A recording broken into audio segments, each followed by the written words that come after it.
This video is sponsored by Dr. Fone. The iPhone 16 has already leaked, and the new info we've got on it is honestly pretty shocking.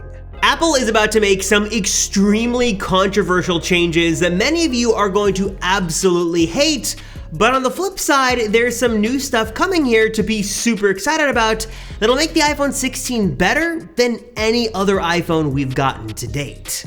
And this is not because Apple has some new grand idea or they've cracked the code, but it's because they're finally starting to listen to us, you and me. We have suggestions and Apple is now listening. So let me tell you everything we know about the iPhone 16, why it's super exciting, but also why some of our suggestions means that some of you guys watching this video are going to absolutely hate the iPhone 16. So you might just want to buy an iPhone 15 now before it's too late. First though, let me start with a very controversial question, and I want you to leave your answer down below in the comments. Why is Android more popular than iOS? Why are iPhones like over $1,000 where you can get an Android phone for like under 200 bucks? And why are Macs so expensive when you can buy a PC for hundreds and hundreds of dollars less? There are a lot of answers here, but it really all boils down to one big thing, and that is Apple's extreme control over their products. Google and Microsoft, they license out or even give away their software so other vendors can make different things. That's why you can have an Android phone in any size or configuration you want. That's why you can buy a PC for like under $200. That's why there is so much options and so much choice when it comes to Android and PCs. But with Apple, they set their own terms, they set the rules, and it's not always for the better. Well, what about Microsoft? I mean, that's the juggernaut now. The only problem with Microsoft is they just have no taste. They have absolutely no taste. Steve Jobs was famous for his obsessive, detailed control over every facet of Apple products. From the inside to the outside to the hardware to the software, he wanted to own it all. And on one hand, that has led to what Apple would say is a really magical experience. And yeah, when things work, syncing between the iPhone and the iPad and the Mac and all that stuff, it can be a really great and seamless experience and really makes you love the ecosystem. But on the other hand though, all of that obsessive control can make things worse. And what we're starting to see from Apple very slowly but surely is them loosen their grip over their products and start to take some feedback and listen to their customers. Tim Cook was pretty resistive to this at first, but now he's actually listening to customers and making changes, whether he wants to admit that he's doing it freely or he's being forced to. One great example of this is with the iPhone 15 lineup's debut of USB-C on the iPhone. Apple touts this as great. They love the versatility of USB-C. Pros can do so many more pro things. They make it seem amazing and like what they were gonna do all along. Though behind closed doors, and what we've heard snippets of, is that Apple was not happy at all about this change. They were furious and they hate being told what to do and when to do it.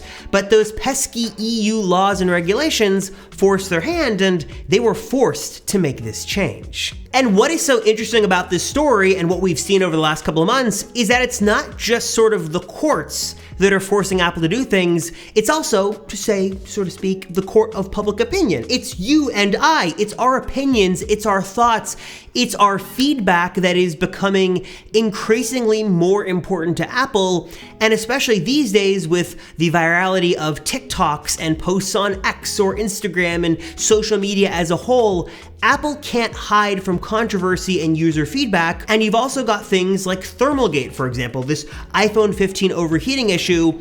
I feel like 10 years ago, Apple wouldn't have batted an eye and they never would have said anything. But these days, with so many posts going viral and so much discussion about this, Apple is forced to do things, to make comments, and to make changes they definitely wouldn't otherwise do on their own accord, but they're being forced to now. We now have a voice, and Apple is being forced to listen. And right now with the iPhone 16, as it's in development and will soon be sort of coming soon later on next year, Apple is at a crossroads and forced to make a choice.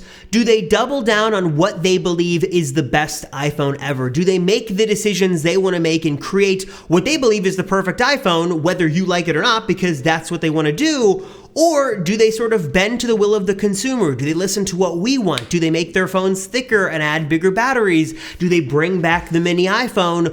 What are they going to do? Listen to us?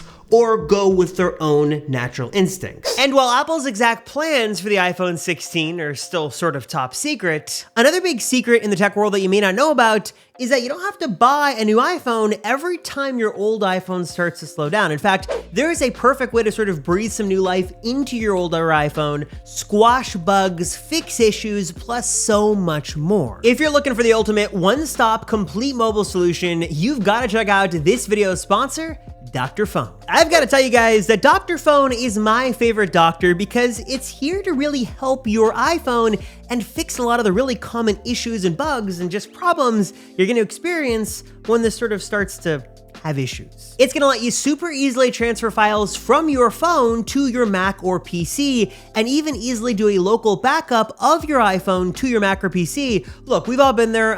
Cloud backups can be really finicky, and one of my favorite features of Dr. Fone in particular is that if you've got multiple local backups, you can choose the one you want to restore from, because sometimes the last backup you had isn't always the best one you actually want to get the data from. But that's not all, because Dr. Fone is also a specialist. This software has some powerful advanced features that'll help you when things get a little hairy. For example, if you accidentally deleted a photo or a message, Dr. Fone can help you retrieve it. In fact, it's actually one of the top-rated iPhone data recovery solutions with the highest success rate. In fact, Dr. Fone can even help you remove a screen lock or activation lock if you happen to forget your password or if your phone gets hit with an activation lock. With Dr. Fone, the doctor is always in and available whenever you need it. It's available on PC and Mac, and it's the one-stop go-to mobile solution for fixing all the issues you're gonna have with your phone, backing up data. So if you wanna learn more, check out Dr. Fone for yourself today and get some help from the doctor. He's a professional here to help you with your phone troubles. Hit the link down below to learn more, and check out Dr. Fone for yourself, available on Mac or PC right now. For example, it seems like one of the things that Apple is going to do with the iPhone 16 series is address some of the big criticism that is plaguing the iPhone 15 series, specifically the 15 and 15 Plus. These are great phones. Dynamic Island is nice. It's got a good design. But one of the biggest criticisms online right now about these phones is that they're some of, if not the most expensive phones on the market that still have a 60 hertz display. I get it. For some people, it's a big deal. For others, it's not a big deal. I think that with the Dynamic Island especially, you want the smoothest screen possible, and it seems like Apple is starting to listen to this, because early rumors say for the iPhone 16 and 16 Plus that Apple is finally going to unlock a higher end refresh rate for this display. Still unclear if it's going to be the full 120 hertz ProMotion like on the Pro End phones, or if it could be 90 or 100 hertz. Not exactly sure what Apple's going to do, but a higher refresh rate for their regular non-Pro models does seem to be in the cards and coming later on next year. Speaking of screens, early rumors also suggest that the iPhone 16 Pros are going to get even bigger screens. Now, I'm not sure who's asking for bigger screens here. I feel like the 16 Pro and 16 Pro Max are good sized screens, but if you wanted bigger screens, you'll be happy because things are looking to go your way. Some new rumors suggest that Apple could be increasing the screen sizes just for the Pro models. For example, the 16 Pro would go up from 6.1 to 6.3 inches, and the 16 Pro Max would go from 6.7 to 6.9 inches. Not huge radical shifts, but a step in the right direction if you want a bigger screen iPhone. Again, I'm not sure what exactly the benefit of these larger screen phones are, because I feel like we're already getting to the point where they're pretty big as is, but if you want a bigger screen iPhone, your wish may soon be granted. Another big criticism of the iPhone over the last couple of years is the notch and the space you're losing on your screen. When you look at Android phones, they have shrunk that stuff down so much that it's just a little dot on certain phones, or in some cases totally invisible, and the components have moved under the screen. Now, Apple's a little bit different. Face ID is different than Face Unlock on Android, and we can compare things in the comments down below, but I think that many would agree that it would be nice for Apple to shrink their cutout even more. Their answer to this is by shrinking things things and going to the dynamic island, which is fun and lively and adds some new features, but many would still like to have that sort of area shrunken even more, because when you're not using the dynamic island for its features, you've just got sort of this big black blob at the top of your phone, taking up a good chunk of your screen. Some good news for us is that it seems like Apple is working on this, and we've heard for the last couple of years that Apple was ultimately going to move to sort of no cutout, that they would move all the Face ID stuff totally under the display, but that's still a few years off. But in the meantime, Apple may be able to still significantly shrink down a lot of the Face ID components and just have a circular cutout on the top of your iPhone 16 Pro display. We're not sure if it's going to shrink down into a little square, if it could be a little circular cutout like something like these renders suggest it could be. You'd still obviously have the dynamic island. The dynamic island would still be there, but it certainly wouldn't be as big or bold or in your face as the cutout we've got right now. Another complaint that should be fixed on the iPhone 16 Pro series is the reservation of the best camera for the highest end phone. This is something Apple hasn't done for a couple of years, but now has brought back with the 15 Pro, which is if you want the best camera, you want the 5x telephoto zoom lens, you've got to go with the larger 15 Pro Max that's heavier, more expensive, and gives you a much bigger screen. Especially if you like small phones, you might not want a phone this big. The good news though is that with the 16 series, Apple should be fixing this problem by giving us the 5x telephoto zoom lens in the 16 Pro and the 16 Pro Max. So the cameras should be back to being basically exactly the same, and you can have your choice on whether you want to go big screen or small screen next year. And then comes one of the biggest rumors of all, one that is super exciting and would really show that Apple is listening to their most loyal and enthusiastic fan base, and that is the rumor of an iPhone Ultra or an iPhone 16 Ultra. Remember a couple of months ago, we had heard some early rumors about this, that Apple could be working on this new higher end iPhone, and at least right now, there is some discussion in the Apple rumor universe that this could be coming with the iPhone 16 as soon as next fall in September of 2024.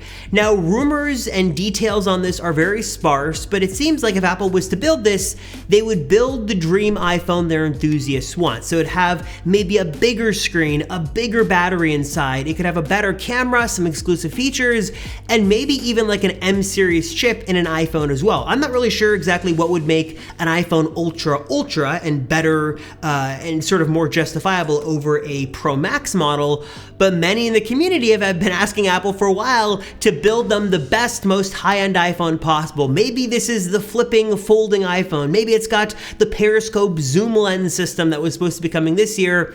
Not exactly sure what could be on this phone, but rumors are flying and there's a lot of speculation on what it could be, but an iPhone Ultra would be incredible, and as an Apple fan myself, I'd be super excited to see what this ultra high-end flagship iPhone could look like, and maybe I'm a sucker, but I'll say it right now, I'll probably buy it. There is still sort of the counter argument to this that was really championed by Steve Jobs, who always believed that Apple knew best. They knew better than their customers. They knew what they wanted.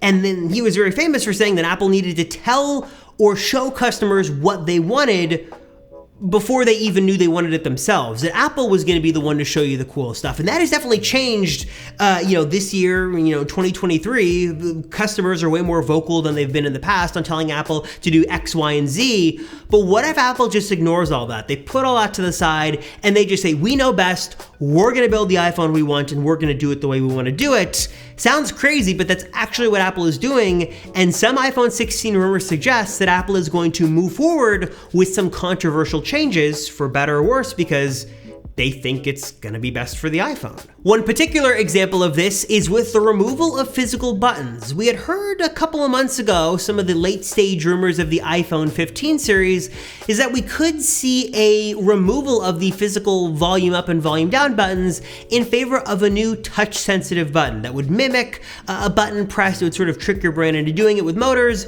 but it was just not a real button, it was a fake button on the side of the phone. And as crazy as all this stuff sounds, Apple has been known for doing some things that seem controversial, but ultimately were right. They removed the headphone jack to the dismay of many. They switched away from optical disc drives and moved to digital downloads when many thought it was crazy. They've been known time and time again for doing their own thing, trailblazing their own path, and making decisions they believed firmly were right, and ultimately, whether they were right or not, the industry adopted those changes.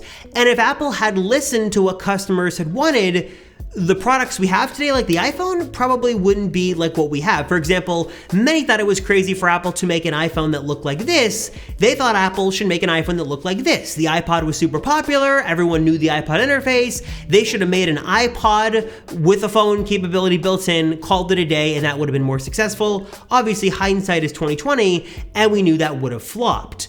We've also seen instances where Apple has listened to their customers, like building a mini iPhone. Remember, for years and years, people said, bring back the mini iPhone, bring back small phones, we want a small iPhone.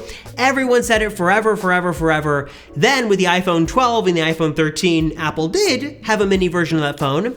And well, it's not around anymore because it flopped and no one bought it. And that was, I think, a great example of Apple trying to listen to what they thought customers wanted, or what customers, at least the vocal crowd, said they wanted, but no one bought the phone. So I want to ask you, what are your thoughts on the iPhone 16? Based on the rumors we have right now, is this exciting or is it boring? Is it the right direction the iPhone should take, or is it the wrong direction? And what are your thoughts on this? Is Apple losing control? Should they be listening more to you and I and less on what the brain trust at Apple thinks is the right move? Or do you think we need a more dynamic leader, someone, a product visionary type like Steve Jobs was, or who Johnny Ive is today, who can step in and lead and really have a bold direction for the iPhone? I feel like in some ways the iPhone's sort of floundering. It doesn't really know what it is anymore, and I think some bold moves might be the right choice, but maybe I'm wrong. Let me know your thoughts down below, your thoughts on the iPhone 16. As always, I appreciate you guys watching. Thank you so much for your support. I'm Robert Rosenfeld from the Apple Circle, and I'll see you all in the next one.